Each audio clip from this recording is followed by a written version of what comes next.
ഗീത, ഞാൻ പറഞ്ഞില്ലേ 9ാമത്തെ നിലയിൽ ഫ്ലാറ്റ് എടുക്കണ്ട, നമുക്ക് ഗ്രൗണ്ട് ഫ്ലോർ മതി എന്ന് പറഞ്ഞിട്ടില്ലായിരുന്നു ഞാൻ.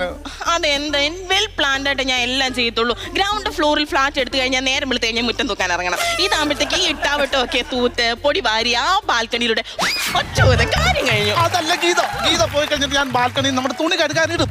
കാറ്റ് വന്ന് പറന്നു പോയിരിക്കാൻ വേണ്ടി ഉണങ്ങുന്നിടം വരെ ഞാൻ അവിടെ നോക്കി നിൽക്കും. കാരണം എനിക്ക് ഞാനൊന്ന് ഉറങ്ങിപ്പോയി, എന്റെ ഒരു ചട്ടി പറന്നു പോയി. എന്നോട് എന്ത് കൊണ്ട് പറഞ്ഞില്ല വിനീത?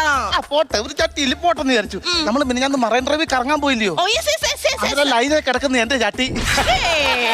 അന്നേരം പറഞ്ഞായിരുന്നെങ്കിൽ ഞാൻ എന്റെ MD-യോട് പറഞ്ഞിട്ട് അപ്പൊ തന്നെ ലൈൻ കട്ടാക്കിട്ട് അത് എടുത്തു തരുമായിരുന്നല്ലോ. എന്തുകൊണ്ട് പറഞ്ഞില്ല ഗീത? പിന്നെ എന്റെ ഒരു കീറ ചട്ടിക്ക് വേണ്ടി എറണാകുളം ഇരുട്ടിലാക്കണോടി.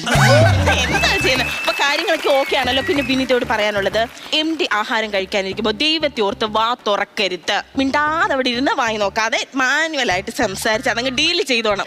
എന്നോട് കിച്ചണിൽ വന്ന് ചെറുതായിട്ടൊന്ന് സഹായം ചെയ്യാം ഗീത. വിനീത